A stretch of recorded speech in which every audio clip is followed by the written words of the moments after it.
It's speed to lead, not speed to qualify. And once we learned this and really figured a system out for it, our conversion rates went up. I remember when I first started calling online real estate leads. And let's face it, it was an absolute disaster. It didn't go well, we didn't convert anything, and most of all, it just felt off.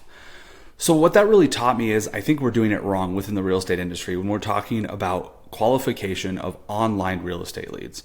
And it really lit a passion in me to try to figure out a much better approach.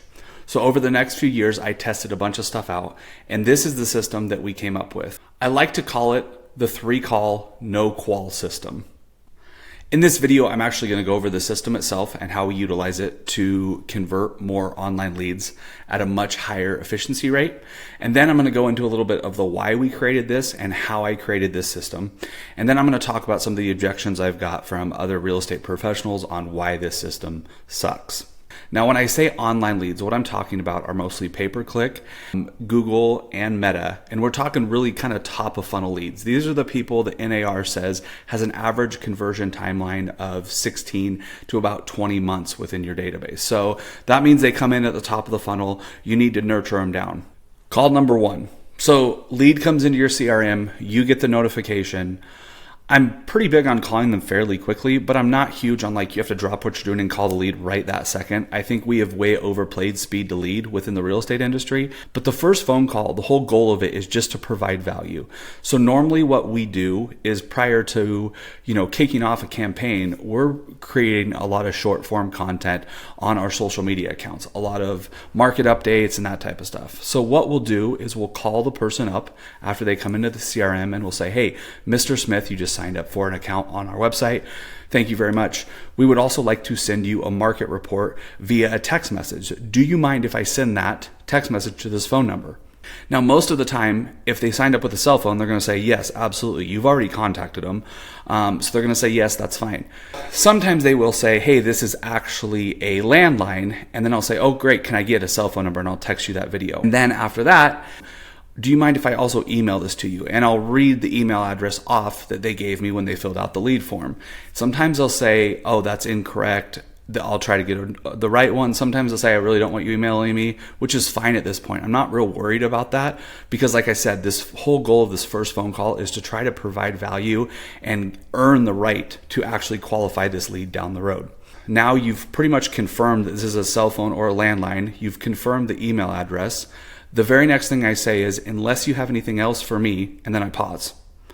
Now, what this is this is like the stopgap. This is the protection from somebody that's not top of funnel, someone that's much lower. Like let's say someone saw our listing and came to our website through a listing that we have and they actually want to schedule a listing. This is where that is like a safety net. Because if you say, unless you have anything else for me and you pause, they're going to jump in and they're going to say, actually, I really wanted to look at that home you had listed. Because if they're right now business, they're going to tell you at this point. So then normally they say, no, I don't have anything else. Awesome. Hey, you have a great day. And then I hang up. Nothing else.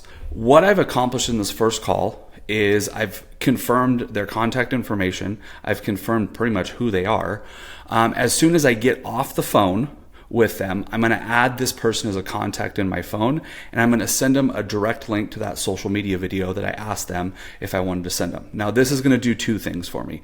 First of all, it's going to allow them to get a text message with my face and start making a connection between my voice and my face and the fact that I'm kind of an expert within the area that they're looking for homes in. The other thing this is going to do is this is going to put them as a contact in my phone, and it's going to make a connection between that person and my social media account, which then on the back end of this, while I'm not doing anything, social media is working. And as long as I'm producing social media content, they should start seeing our stuff. If you don't believe this works, and this is how social media platforms are working these days, just go look at Instagram's user policy. It basically says that it's going to data mine your contact list to try to make connections with people that you may know, and then produce your content to them as suggested people that they might know. It works. They tell you it works, and I can tell you from personal experience that this definitely works as well. Now we're on call number 2. Now, in our market, we normally make this call about 5 to 7 days after we made the first call, but that is kind of market dependent. The goal of the second phone call is very simple. It's to show consistency and to also provide value again. So once again, you call the lead up.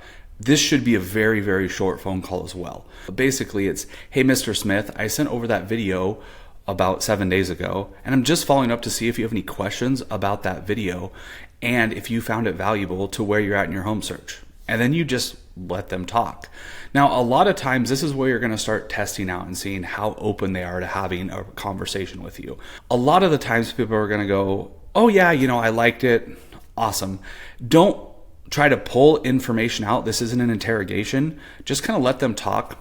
And at the very end of it, when they're done talking, you say, well, that's awesome. I'm glad you found value in it, or, whatever it is. Say something that relates back to what they said. And then you say, unless you have anything else for me, and then just stop. Once again, we're giving them an opportunity to talk about what they want to talk about, not what we want to talk about. We aren't dictating how this conversation is going to go. Now, the really interesting thing about this is in this second call, a lot of the times when I do that, I say, unless you have anything else for me, and I stop, they say, no, I don't. But the really interesting thing is I've been seeing all your social media content online, or they'll allude to something like, oh, I've actually watched some of your other videos or something along that line. That is absolutely great information to get, because now you know that they're in the ecosystem, they're seeing your marketing, the lead generation machine is working. And then you simply say, you know what, hey, since you don't have anything else for me, I don't want to take any more time. You have a great day. Bye. And then you just hang up. That's it. All right, so now we're on the third call. Now the third call, the whole goal with this is where we start seeing really where we stand with this lead, and we really start to try to build a relationship with them to help them in the home buying and selling process. Now, normally for me, the third call comes about 2 to 3 weeks after call number 2. And I also set up something before I actually make the third phone call. And what it is, about a week before I'm going to call them, I'm going to find a social media video that I've made that, once again, I think will provide value to these people. And this is where, like, having a CRM and you can see where people are searching and that type of stuff can be really very valuable to you. Because what you can do is you can look and see like what city that they're searching in, or types of homes, or whatever it is. Then I'll just go through my social media account. I'll find a video that I think will be very valuable at what I think these people are interested in based on their search history on my website. I will then text a direct link again to that social media video to their phone, and I'll just say something like, hey, I saw this video, or I made this video. It made me think of you and thought you would find some value in it. And I'll send it to them, but I won't do anything for like another week. And then a week from sending that video, I'll call them up for call number 3. And once again, this is just really kind of letting them talk and seeing where you stand and seeing if you've earned the right to actually qualify them as a lead. So the phone call is very simple, and it's very similar to what I did on call number 1.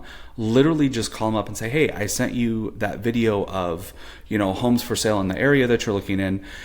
Did you have any questions about that? I just want to see if you have any questions. And then you just stop. Let them talk. See where they're at. Most of the time, though, you've built enough rapport that you can start asking some of those qualification questions that we so often jump to within the first 30 seconds of calling a cold lead that get us nowhere. You've now earned the right to start asking those questions, and you're not immediately going to shut people off, because you've proven that you're here to provide value, you're here to educate, you follow up, you're consistent, you've proved all these things over the first 2 phone calls and now the third phone call, that most likely you're going to be able to start getting a lot better answers out of them. And the true test is, if you're asking them a question or two and they're just giving you one-word answers, you haven't earned it yet. Now, if they're giving you long sentences and explaining, and that's leading into other things, you've earned the right to start asking some deeper questions that will help you figure out how you can help them in the best way possible.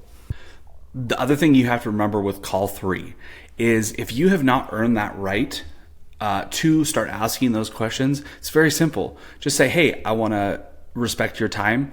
Have a great day. Hang up the phone with them. And then you can repeat call 3 on call 4, call 5, call 6. You can repeat this process that we use for call 3 over and over again. So a week before, send them something of value, call them up like a week later, ask them if they had any questions, until you get to a point where you can start qualifying them. Trust me, by this point, you'll have a pretty good view and a pretty good vibe with this person. And if you just keep doing this over a long enough time, eventually they're going to open up, most likely, to you and say, hey, this is where we're at. You're eventually going to earn that right. But here's the other thing you have to understand is, In order to earn the right to qualify a person, it really is up to that individual person. I've had people that I've done this for 10, 11 phone calls. And then finally on the 12th phone call, they're like, hey, and all of a sudden it's like a different person, because I finally hit that point where I've earned the right to start asking those more difficult questions. The other thing about them is it also gives you a gauge of how far along the buying and selling process they are. A lot of this is all about information gathering and not trying to force your timeline on your leads. Now we're going to talk about why I created this system. Well, the first reason I created it is because my personal experience showed that we were taught kind of the wrong way on how to qualify online leads. And I think there's one big reason for it. When you really look at all the real estate qualification scripts, they were made like years and years ago, and we're still utilizing them today. The problem is the buyer and seller these days are starting their research way ahead of where they did when the qualification scripts were actually written. We're seeing people start their search to buy or sell a house a year plus now, where before it was like by the time they reached out to an agent, they were pretty serious because the internet and a lot of those things weren't as advanced. So they weren't doing a lot of research beforehand. They were just going straight to a real estate agent. Well, that's not where people are at anymore. We're seeing people start their search or their research or whatever way ahead of actually calling a real estate agent. So they might have 3, 4, 5 months of research before they even sign up on anything. The problem with that is sometimes they sign up really early on. They're really not ready to be qualified yet because they're still in the information stage of like their research to enter the home buying and selling process. So I created this system based a lot off the fact that NAR has done a lot of research and said, these online leads, their average time to the closing table is 16 to 20 months. There's no reason to try to rush a qualification in the first 30 seconds of talking to these people. Now, obviously, because this is a non-traditional system of qualifying your real estate leads, I've got some hate on it. And I've got some people that have brought us some objections that I think I want to talk about right here. And the first one is, what if I miss out on a hot lead? Now, is that a possibility? Absolutely. But that's a possibility with any lead qualification system. My answer to that is this. That is why I have built in the safety net of asking the question, unless you have anything else for me. My goal there is that that's going to be the safety net, that if they're a hot lead, that's where they're going to tell me on that first phone call. The other thing about it is I'm really kind of gambling, but I'm playing the statistics on this one, because most likely the people that are going to be I'm using this on are very top of the funnel. Now, I have a safety net built in where if they're not, they should tell me. And now, by some chance, if they don't, I might miss out on a hot lead. But statistically speaking, I am playing, and I'm playing the odds that most likely these people are way up here. And by using this system, my conversion rate is going to be much higher than anybody that I lose as a hot lead. The second objection that I get to this a lot of the time is it's a waste of my time. But here's my answer to that. Ultimately, if you get them to the closing table, was it really a waste of your time? We have seen our conversion rate increase using this system. So it really isn't a waste of our time. The other thing is these phone calls are very quickly. So if you do this and you get somebody to the closing table and it took you 3, 4 extra minutes, is that really a waste of your time? I don't think so, in my opinion. And ultimately it's because I have a much more consultative approach when it comes to nurturing real estate leads than a transactional approach. The other thing that I've got from some people is that they can't do this because of the regulations within their state or whatever it is. Now, I understand that, okay?